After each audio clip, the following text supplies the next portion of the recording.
Raja atas segala raja, Yesus namanya. Terima kasih Tuhan, karena anugerah-Mu, karena kasih karunia-Mu, kami bisa sampai ke tahun 2025 ini. Kau sungguh baik ya Tuhan. Nah, hari kami datang, dan rasa haus, rasa lapar, kami mau mengenal Tuhan lebih lagi. Kami pengen belajar isi hati Tuhan. Apa yang Tuhan pengen ingatkan kami supaya kami siap menjalani tahun ini dengan baik. Maka itu Roh Kudus, kami minta Engkau yang sungguh hadir. Kau yang ajar kami, didik kami, buka mata kami Tuhan. Sehingga lewat firman-Mu hari ini, hidup kami sungguh-sungguh berubah dan semakin serupa dengan Yesus Kristus. Kami adalah anak-anak-Mu dan kami siap untuk mendengarkan-Mu. Di dalam nama Tuhan Yesus, semua yang percaya mari kita sama-sama katakan amin. Jadi tepuk tangan yuk buat Tuhan kita yang luar biasa. Dipersilahkan buat duduk Bapak Ibu Saudara. Shalom semuanya.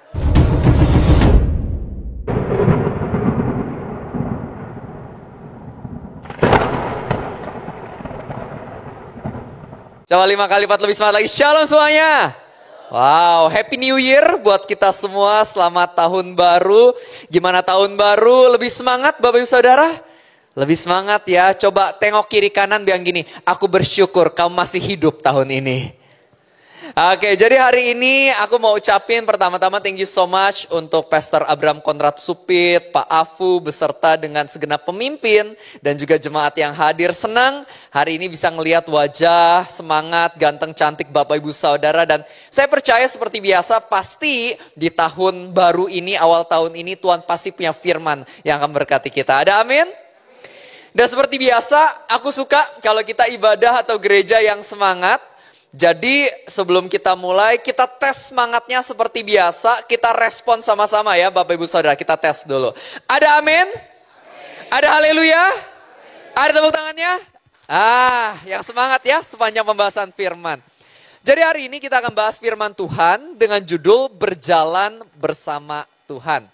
Berjalan Bersama Tuhan. Nah, aku mau mulai dengan sedikit cerita. Jadi dulu beberapa tahun yang lalu saya pernah pelayanan misi di Kalimantan. Pelayanannya itu ke pedesaan atau pedalaman sekitar 10 jam nyetir dari Pontianak. Kalau kita lihat lokasinya, kita search GPS atau Waze atau Google Maps, itu udah gak ada jalan ke sana. Sekelilingnya tuh bener hijau doang kalau di Google Maps atau GPS. Jadi jalanan ke sana itu kalau naik mobil itu gak aspal. Melainkan tanah merah, naik turun, lewatin hutan, ada sungainya, kita nyebrang sungai, naik jembatan kayu. Jadi bisa bayangin ya, mobil lewatin jembatan kayu, deg-degan juga Bapak Ibu Saudara. Dan 10 jam. Bisa bayangin gak kalau saya nyetir sendirian ke sana? Ngeri gak Bapak Ibu? Ngeri lah ya kan, takut saya pasti. Tapi untungnya waktu itu saya gak sendirian. Saya pelayanan misi ini bersama dengan beberapa teman, yaitu Pastor Hendy, Kojek, Kobeni, dan supir kita, orang Kalimantan atau orang tempat itu namanya Kak Daniel. Jadi karena saya nggak sendirian, melainkan sama beberapa orang waktu itu, saya jadinya nggak terlalu takut. Saya jauh lebih berani, saya jauh merasa lebih aman. Karena saya nggak sendirian waktu itu. Nah sama halnya dengan tahun 2025 ini. Kita akan merasa sangat takut kalau kita merasa tahun 2025 kita sendirian jalannya. Tapi kalau kita tahu kita nggak sendirian, melainkan kita berjalan bersama-sama dengan Tuhan yang sayang sama kita dan mampu menolong hidup kita, maka kita akan punya kekuatan dan damai dan ketenangan di tahun 2025 ini. Setuju Bapak Ibu? Makanya kalau kita baca Alkitab kita, pada Yesaya 41 ayat 10, Tuhan mengatakan jangan takut sebab aku menyertai kamu. Jadi ada landasan, ada alasan kenapa kita gak perlu takut. Kata Tuhan, karena kamu jalan gak sendirian. Aku menyertai kamu. Janganlah bimbang sebab aku adalah Tuhanmu. Aku yang akan meneguhkan dan menolong kamu. Aku akan memegang engkau dengan tanganku yang memberikan kekuatan, kemenangan. Nah jadi lewat ayat ini kita diingetin sama Tuhan. Kamu gak perlu takut di tahun 2025 ini. Bapak Ibu Saudara tahu gak sih kata jangan takut di Alkitab itu ada 365 kali. Yang jumlahnya 365 biasa apa sih? Jumlah hari dalam setahun. Seakan-akan Tuhan sengaja buat ingetin kita. Sepanjang tahun 2025 dari 1 Januari, 1 Februari, 1 Maret sampai 31 Desember, 365 hari, nggak usah takut. Karena setiap harinya Tuhan jalan sama kita kok. Ada amin? Maka itu sebelum kita masuk ke poin kita, boleh nggak teriakin kiri kanan kita bilang gini, jangan takut woi. Jadi hari ini kita mau belajar sama-sama lewat ayat kita tadi. Kita diingatkan kita nggak perlu takut. Karena Tuhan itu dia menyertai, dia menolong, dan dia meneguhkan. Nah kita akan lihat dari yang pertama yaitu Tuhan menyertai. Coba semua kata menyertai. Jadi kalau misalnya dulu kita pertama kali belajar mobil, biasanya kita belajar mobil langsung nyetir sendirian atau sebelah kita ada yang mandu kita biasanya. Ada yang mandu dong. Antara itu kita ngeles, atau orang tua, atau teman, saudara, pasti ada yang pandu di sebelah kita. Nggak mungkin langsung berani naik mobil sendiri. Benar nggak? Benar ya? Sama dengan saya waktu itu papa saya yang menyertai saya, yang pandu saya, duduk di sebelah saya. Pertama kali saya coba nyetir mobil. Jadi karena ada papa saya di sebelah saya bisa nanya, Papa ini gimana nih? Ganti gigi kan manual ya zaman dulu ya, ganti gigi. Ini putar balik gimana? Parkir paralel gimana? Karena ada papa saya menyertai di samping saya bisa akhirnya nyetir mobil dengan baik. Kalau sendirian nggak mungkin bisa. Tapi karena ada papa saya menyertai, saya jadinya bisa. Nah sama halnya dengan Tuhan dan umatnya. Kalau umatnya bisa berhasil di dalam menjalani misi Tuhan, panggilan yang luar biasa, itu karena Tuhan menyertai, Tuhan nggak membiarkan. Contoh, kita mau belajar dari orang namanya Musa. Coba semua kata Musa. Musa waktu itu diminta sama Tuhan pimpin bangsa Israel keluar dari perbudakan Mesir. 3,5 juta orang keluar dari Mesir, keluar dari perbudakan lewat padang gurun ke tanah perjanjian. Pertanyaannya, Musa sebelumnya udah punya pengalaman belum bebasin orang-orang yang diperbudak, habis itu lewatin padang gurun 40 tahun. Udah ada pengalaman belum sebelumnya? Belum ada pengalaman loh Musa. Musa belum nonton di internet tutorial caranya mimpin bangsa. Nggak pernah, nggak ada zaman itu. Tapi kita tahu akhirnya dia berhasil, ya kan? Kok bisa? Balik lagi, karena ketika dia bebasin bangsa Israel dan pimpin ke tanah perjanjian, dia nggak sendirian, ada Tuhan yang menyertai, makanya jadi bisa. Contoh lain, kita mau lihat seorang namanya Petrus. Semua katakan Petrus. Petrus diminta Tuhan bangun gereja mula-mula di tengah masa kaisar yang berkuasa, Kaisar Nero, yang benci banget nih sama pengikut Kristus. Pertanyaannya, Petrus punya pengalaman nggak bangun gereja sebelumnya? Nggak punya. Sebelumnya nelayan, penjala ikan, nggak punya pengalaman. Tapi kok bisa akhirnya berhasil, gereja bertumbuh waktu itu? Jawabannya karena Tuhan sertai dia. Nah sama dengan hidup setiap dari kita Bapak Ibu Saudara.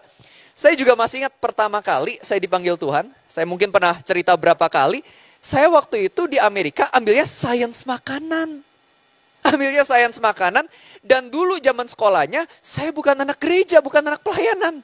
Tapi dipanggil Tuhan untuk melayani, berkhotbah. Pas saya pulang ke Indonesia mau pelayanan, saya nggak tahu mulainya gimana. Nggak punya pengalaman sama sekali. Tapi di tengah itu semua, Tuhan yang udah manggil, Tuhan yang kasih tuntunannya. Makanya dikit-dikit saya belajar dan akhirnya singkat cerita hari ini saya bisa khotbah keliling. Termasuk ke GBI FIFA. Saya bisa anggapannya mimpin anak-anak komsel. Saya keluar kota, kasih pengajaran, sharing, berbagi bagaimana mereka bisa mimpin dan lain-lain. Kok saya bisa? Bukan karena saya hebat, tapi karena bertahun-tahun ini Tuhan sertai saya. Makanya dari nggak tahu jadi tahu. Dari nggak ngerti-ngerti, dari nggak bisa jadi bisa. Sama dalam hidup Bapak Ibu Saudara. Tahun 2025, mungkin banyak hal kita nggak tahu caranya. Tapi percaya karena Tuhan menyertaimu, Tuhan pasti bakal nolong kamu. Ingat baik-baik Bapak Ibu Saudara, kalau ada tuntutan dari Tuhan, maka akan ada juga tuntunan dari Tuhan. Nah, saya ulang sekali lagi ya, ini bagus nih dicatat nih. Kalau misalnya ada tuntutan dari Tuhan, akan ada tuntunan dari Tuhan. Nah, kita mau adain sedikit perumpamaan dulu nih. Boleh nggak saya minta yang tadi, masih ada nggak yang main bass tadi yang rambutnya agak panjang? Ada nggak di sana?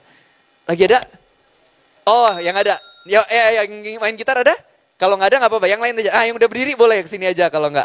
Nah, sini, bantu saya ya. Bantu saya. Bro, namanya siapa? Juan. Juan ya. Jadi ceritanya gini. Juan akan menuntun, dia ceritanya orang baik. Dia orang baik dan orang yang bisa melihat. Ceritanya saya orang buta, Bapak Ibu Saudara. Set. Nah, udah keren belum? Udah ganteng ya? Agak kegedean kacamatanya. Oke. Nah, jadi begini. Ceritanya saya orang buta, saya nggak bisa melihat. Nah, Juan orang baik, dia bisa tuntun saya. Nah, coba Juan, aduh kacamatanya kegedean. Nah, coba Juan, coba tuntun saya, tarik tangan saya, bawa saya ke sana. Nah, karena saya orang buta yang baik, saya mau ikutin dia. Nah, karena saya mau dituntun, saya nyampe ke tempat tujuan. Nah, tapi sekarang kita coba lagi, Juan kali ini saya orang buta yang nakal.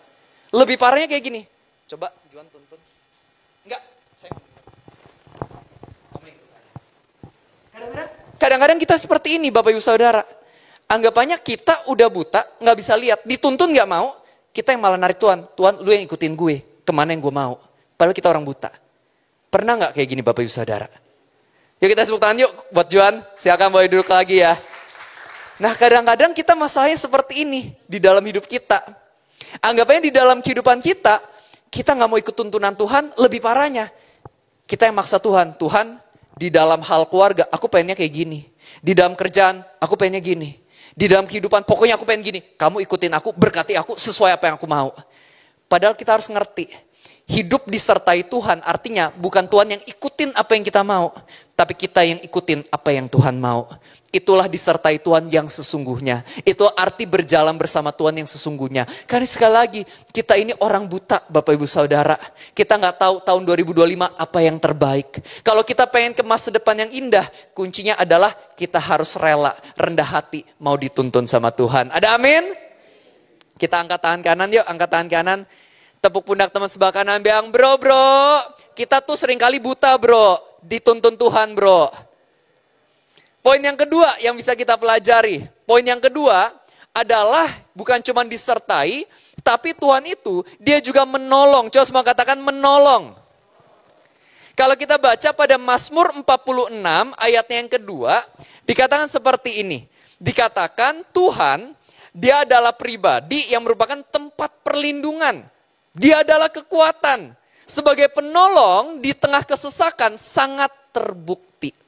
Kadang-kadang kita punya masalah besar termasuk di tahun 2025. Nah contoh kita mau lihat dalam Alkitab di 2 Raja-Raja 6 diceritakan ada seorang namanya Elisa. Di pagi hari si Elisa ini dibangunin sama hambanya. Tuanku bangun karena kita akan binasa. Ada orang-orang musuh-musuh kita udah mengepung kita. Tapi ketika Nabi Elisa bangun, dia bilang kepada hambanya, Tuhan, tolong buka mata hambaku ini. Dan singkat cerita ketika Tuhan membuka mata hamba dari Elisa ini, hambanya itu ngelihat ternyata ada bala tentara sorgawi, ada malaikat jumlahnya banyak banget yang mengelilingi mereka. Ternyata meskipun mereka dikepung musuh, ada malaikat Tuhan yang mengepung musuh, yang mengepung mereka. Nah sama halnya dalam hidup kita. Kadang-kadang mungkin kita merasa sama seperti hambanya Elisa waktu itu. Kita merasa masalah kita udah terlalu besar, udah gak ada jalan keluar, kita kelihatannya pasti bakal kalah. Tapi Tuhan mau bilang, di alam roh sebenarnya ada Tuhan yang udah utus malaikat buat nolong kita. Di alam roh yang mungkin kita gak lihat, pertolongan Tuhan itu sebenarnya beneran ada dan juga beneran nyata. Ini yang harus kita percaya dalam hidup kita. Baru tahun 2025 kita bisa lebih kuat. Karena masalahnya seringkali kita khawatir bukan karena pertolongan Tuhan gak ada. Melainkan kita gak percaya sama pertolongan Tuhan yang sebenarnya sudah disediakan. Saya pengen ajak kita ngelihat sebuah kesaksian nyata. Di Amerika waktu itu ada seorang anak kecil masih umur 12 tahun namanya adalah Levi. Levi punya adik namanya Lily. Dan waktu itu Levi, Lily beserta 2 orang tuanya tersebut dan juga beberapa keluarga saudaranya pergi liburan ke pantai. Dan ketika mereka pergi ke pantai waktu itu, singkat cerita, Levi dan juga para anak-anak kecil, mereka main di air, di laut. Sedangkan para orang tua di bagian pasir, mereka nyantai, duduk-duduk. Singkat cerita, pas lagi duduk-duduk nyantai, papanya Levi lihat, kok ada sesuatu yang aneh. Si Levi ini badannya tuh seperti telungkup ke bawah, wajahnya itu di dalam air, dan badannya tuh diombang-ambingkan, ombak ke kiri dan ke kanan, kelihatannya badannya lemes sekali, gak bergerak. Jadi papanya langsung merasa ini ada sesuatu yang aneh, dia bergegas kepada Levi, dan ketika dia angkat Levi, dia kaget sekaget-kagetnya, karena ternyata mukanya udah biru dan ungu. Papanya sadar bagaimana si Levi ini sudah tenggelam, dan dia sudah kehilangan nafas, udah gak ada detak jantung lagi. Akhirnya papanya itu buru-buru melakukan yang namanya CPR, dan keluarga yang lain semuanya datang, mereka juga lakukan yang terbaik, mereka berdoa, ada 2 perawat di pantai itu pas ngeliat juga mereka bantu, tapi gak ada perubahan yang terjadi. Papanya terus CPR, mereka doa, dan di tengah itu semua tiba-tiba mereka dengar ada suara tangisan yang bercampur dengan nyanyian pujian. Ternyata adiknya Levi yang namanya Lili itu, dia mulai menyembah Tuhan. Dia bernyanyi, I'm gonna sing in the middle of the storm. Louder and louder, you're gonna hear my praises roar.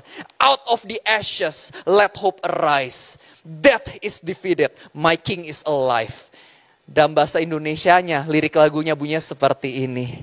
Di tengah badai, aku akan menyembah Tuhan.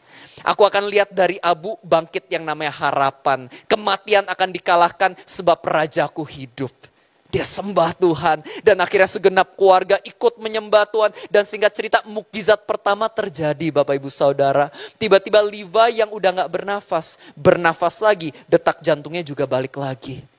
Singkat cerita, ambulans sudah datang, dibawa ke rumah sakit. Ketika dokter ngecek, dokter bilang saya akan coba lakukan yang terbaik. Tapi kemungkinan besar kalau dia bangkit dari komanya, otaknya udah rusak. Karena udah cukup lama oksigen gak masuk ke otaknya. Tapi mereka tetap percaya, mereka terus berdoa. Dan singkat cerita Bapak Ibu Saudara, mukjizat kedua terjadi. Ketika Levi membuka mata, dia normal, otaknya gak rusak. Benar-benar seperti Levi yang sebelumnya 100% sehat. Jika tepuk tangan yuk buat Tuhan kita yang luar biasa. And this is a true story. Mereka alami keajaiban Tuhan. Karena meskipun keadaannya kelihatannya udah mustahil, Tuhan masih bisa adain keajaiban. Tapi kuncinya apa? Ada 3 hal yang setidaknya mereka lakukan. Ada 3B. Mereka berdoa, bertindak, dan bersyukur. Di tengah kita menunggu proses pertolongan Tuhan, marilah kita lakukan 3 hal ini. Yang pertama adalah berdoa. Coba semua katakan doa. Bapak Ibu Saudara, kadang-kadang kesalahan kita berdoa, tapi ketika pertolongan keajaiban belum terjadi, kita malah berhenti berdoa. Padahal di Alkitab nggak pernah ada ayat yang bilang gini, kamu doa 1 bulan, kalau misalnya nggak digenapi doa kamu, berhenti doa, berarti Tuhan nggak dengerin. Emang ada ayat gitu? Nggak ada. Yang ada ayatnya apa? 1 Tesalonika 5 ayat 17 dikatakan, pray continually, tetaplah berdoa, teruslah berdoa. Bahkan Tuhan Yesus kasih perumpamaan, ada janda minta haknya ke hakim. Hakimnya awalnya gak kasih, tapi karena janda ini terus minta, akhirnya hakimnya kasih. Nah sama, demikianlah kamu terus berdoa. Itu kata Tuhan loh. Jadi sama, kalau mau alami keajaiban, terus menerus berdoa. Belum ada terobosan, gak apa-apa doa lagi. Keluarga belum pulih, tetap doain. Pekerjaan belum ada terobosan, tetap berdoa. Keuangan masih susah, tetap berdoa. Ketika kita setia berdoa, kita akan lihat kesetiaan Tuhan juga nyata. Amin. Selain kita berdoa, jangan lupa bertindak. Karena kadang-kadang masalah kita gini, doanya banyak, tapi tindakannya 0. Nggak boleh males. Alkitab banyak membahas soal kerajinan. Kalau tahun 2025 pengen banyak mukjizat, selain banyak doa, banyak bertindak. Lakukan apa yang benar. Ayo rajin dan maksimal. Ada amin? Marilah kita kerjakan apa yang kita doakan. Do your best and God will do the rest. Tuhan akan melakukan bagiannya, tapi kita juga lakukan bagian kita. Bapak Ibu Saudara, kita harus mengerti bagaimana di dalam hidup kita ini Tuhan itu mampu melakukan banyak hal, tapi Dia nggak mau lakukan kalau kita juga nggak bertindak, nggak bergerak. Kita lakukan sesuatu, kita tabur benihnya, baru Tuhan bisa berkati benih yang kita tabur. Kita pengen keluarga kita pulih, doa buat keluarga plus coba mulai murah hati sama keluarga, sabar sama keluarga, layani keluarga, lama-lama pulih. Kita pengen bisnis kita maju, Ayo selain doa kita baca banyak buku. Kita coba belajar dari mentor-mentor bisnis. Coba kita rajin dan gak males-malesan. Bisnis baru maju. Jadi lakukan bagian kita juga. Ada amin? Yang ketiga, berdoa, bertindak, bersyukur, sembah Tuhan. Jangan sampai di tengah proses pertolongan kita malah mengeluh, komplain. Contohnya kayak bangsa Israel, waktu itu dipimpin 40 tahun di padang gurun. Tanah perjanjiannya udah disediakan belum? Udah. Tapi mereka karena komplain terus, makanya generasi pertama gak ada yang nyampe tanah perjanjiannya. Dan kalau mereka mau memilih untuk bersyukur, harusnya saya percaya bukan cuma dapat loh harusnya. Tapi bisa lebih cepat dapatnya. Nah sama dengan hidup kita. Di dalam hidup kita Bapak Ibu Saudara, kalau kita pengen keajaiban beneran cepat terjadi, ya banyak bersyukur. Emangnya kalau kamu mengeluh tiba-tiba Tuhan tergerak, ya ampun mengeluh terus. Aku kasih dia berkatnya, emangnya ada gitu? Gak ada. Justru Tuhan tergeraknya dengan rasa syukur kita, bukan dengan keluhan kita. Ada amin? Coba deh kalau misalnya ya punya anak, sehari-hari mengeluh terus, bilang papa mama jahat, gak sayang sama aku, gak pernah berkati aku. Rasanya gimana sih jadi orang tua? Bete juga ya, kita bakal bilang, lu gak lihat udah gue kasih rumah, makan, sekolah kan gitu ya. Tapi bayangin kalau anak kita bersyukur banget. Kita juga seneng, bangga rasanya punya anak yang bersyukur. Benar gak Bapak Ibu? Nah sama, Bapak di sorga seneng kalau kita anak-anaknya mau bersyukur kepadanya. Ada amin? Kita angkat tangan kiri ya, angkat tangan kiri semuanya, angkat tangan kiri, angkat tangan kiri, angkat tangan kiri. Tepuk pundak teman sebelah kiri, bilang sis. Berdoa, bertindak, bersyukur sis. Poin yang ketiga Bapak Ibu Saudara, poin yang terakhir yang bisa kita pelajari. Poin yang ketiga, selain kita mengerti Tuhan menyertai, Tuhan menolong. Yang ketiga, Tuhan meneguhkan. Coba semua kata meneguhkan. Kadang-kadang ya di dalam kehidupan kita mungkin merasa gak punya harapan karena kita udah melakukan sebuah kesalahan. Kadang-kadang masa lalu kita membuat kita merasa kita gak ada masa depan. Mungkin karena kita pernah salah mengambil keputusan. Bapak Ibu Saudara pernah gak di sini salah ambil keputusan? Pernah gak salah ambil keputusan? Pernah ya? Kita bisa ngelihat Musa waktu itu. Musa ini dia ngelihat ada bangsa Israel waktu itu, orang Israel, yang lagi dianiaya sama orang Mesir. Akhirnya Musa pikir, oke, yang harus saya lakukan, saya bunuh orang Mesirnya. Dia bunuh orang Mesirnya, dan kebesokannya pas ketemu dua orang Israel lagi berkelahi, dia lerai orang Israelnya. Dia pikir orang Israel harusnya udah percaya sama dia, karena dia udah bunuh orang Mesir demi orang Israel. Tapi ternyata orang Israel ini malah bilang, lu ngapain ngurusin kita? Lu pengen bunuh kita ya? Sama kayak lu bunuh orang Mesir kemarin. Musa lemes. Dia pikir dia bakal disupport sama orang Israel. Tapi ternyata orang Israelnya malah gak percaya sama dia. Dan gosipnya udah tersebar, dia bunuh orang Mesir. Dia merasa salah ambil keputusan, dia kabur. Dia pergi ke Midian, bertahun-tahun dia di sana. Merasa, aku udah salah ambil keputusan. Tapi apa yang terjadi? Ternyata Tuhan tiba-tiba muncul dalam rupa semak yang terbakar. Dan Tuhan teguhkan Musa. Musa, panggilanmu tetap di dalam dirimu. Awalnya Musa masih gak yakin, masih gak percaya diri. Dia masih mengatakan, Tuhan gimana kalau mereka gak percaya? Dia masih ingat kesalahan dia di masa lalu. Tapi Tuhan tetap ingetin dia, Tuhan tetap teguhin dia. Akhirnya Musa maju, akhirnya Musa bisa bebasin bangsa Israel. Nah sama halnya dengan hidup kita. Mungkin kita pernah salah ambil keputusan dan kita merasa itu benar-benar hancurin hidup kita. Tapi Tuhan mau teguhin kita kembali. Meskipun kamu salah ambil keputusan, Tuhan tetap bisa bikin indah kok di masa depan. Saya kasih cerita pengalaman saya. Boleh saya cerita pengalaman saya Bapak Ibu Saudara? Kalau nggak boleh saya tetap cerita kok. Jadi ceritanya seperti ini. Dulu waktu saya zaman sekolah Bapak Ibu Saudara, saya punya teman kita sebut aja namanya si Jimmy ya. Namanya Jimmy kita sebut. Dulu saya teman dekatnya Jimmy, kita ngeles bareng, kita makan bareng, suka sports bareng, kadang saya nginep di rumah dia, teman dekat saya. Tapi singkat cerita suatu hari ada orang yang gak suka sama Jimmy, jadinya dia menyebarkan ya anggapannya kayak manas-manasin yang lain, akhirnya para laki-laki di sekolah saya tuh pada musuhin Jimmy semua. Jadi Jimmy akhirnya yang tadinya banyak teman jadi gak ada teman, tapi awalnya saya tetap temenin dia karena saya teman baik dia. Tapi seiring berjalannya waktu, karena saya jadi ikutan suka disindir sama yang lain, saya jadinya merasa nggak nyaman. Akhirnya sedikit demi sedikit saya juga ninggalin si Jimmy. Sehingga si Jimmy waktu itu sendirian, dia bahkan jadinya nangis-nangis cerita ke mamanya. Karena bagi anak sekolah zaman itu, kalau misalnya nggak punya teman di sekolah, itu sangat amat sulit hidupnya. Sangat amat nggak enak, itu bencana besar buat anak sekolah. Nah jadi itu yang terjadi, dan singkat cerita sekitar 1 tahun kemudian, ternyata Jimmy sama teman-teman yang lain semuanya baikan dan main lagi. Tapi Jimmy nggak main lagi sama saya. Karena saya adalah teman baik yang justru di tengah masa tersulit dia, saya malah ninggalin dia dan bukan setia sama dia. Saya waktu itu merasa sangat nyesel, apalagi setelah saya kenal Tuhan, saya lihat kejadian masa lalu, saya nyesel banget. Saya merasa saya udah salah ambil keputusan, saya merasa kok saya begitu ya. Saya merasa saya udah bersalah banget, dan itu ngeganjel banget di hati saya. Nah tapi suatu hari Bapak Ibu Saudara, setelah saya mulai pelayanan, berkhotbah dan lain-lain, pada suatu hari si Jimmy ini dia DM saya.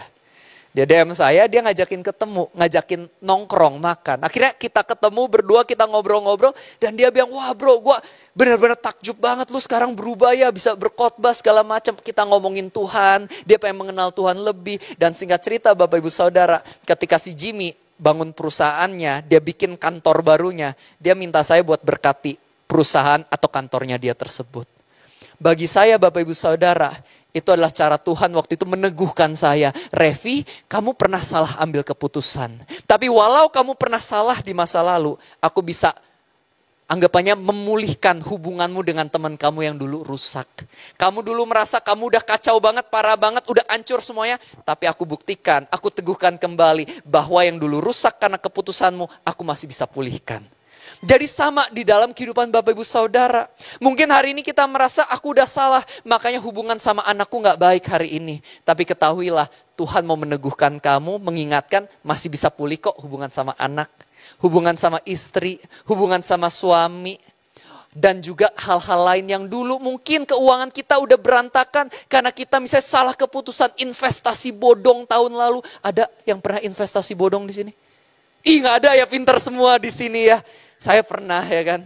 Tapi anggapannya meskipun kita pernah salah ambil keputusan keuangan, Tuhan mau bilang keuanganmu juga bisa aku bangkitkan. Amin. Boleh pemain keyboard bantu saya tutup dengan satu cerita terakhir. Di dalam Alkitab ada seorang namanya Petrus. Petrus waktu itu dia udah bilang ke Tuhan Yesus, Yesus mau yang lain semuanya kianatin engkau, aku gak akan kianatin kamu. Aku akan tetap setia. Dia udah janji sama Tuhan. Tapi apa yang terjadi? Kita tahu yang terjadi pada akhirnya ketika Petrus ditanya, bukankah engkau murid Yesus? Petrus jawab apa sih? Petrus jawab enggak. Siapa tuh Yesus? Aku gak kenal, aku gak tahu dia siapa. Dia sangkal Yesus 3 kali. Awalnya udah janji ke Tuhan, tapi dia gagal. Akhirnya dia malu sama dirinya, dia kabur ke pekerjaan lamanya, dia merasa Tuhan udah gak bisa pakai aku. Tapi apa yang terjadi ketika malaikat Tuhan datang, kasih pesannya untuk murid-murid. Malaikat bilang gini, katakan kepada murid-murid dan juga Petrus bahwa Kristus sudah bangkit. Menarik ya, murid-murid dan Petrus. Semuanya disebut murid-murid, tapi Petrus satu-satunya yang namanya disebut. Kenapa? Karena Tuhan tahu dari semua murid-muridnya, yang paling terpukul adalah Petrus. Yang paling terpuruk adalah Petrus. Karena dia yang udah janji, tapi dia gagal.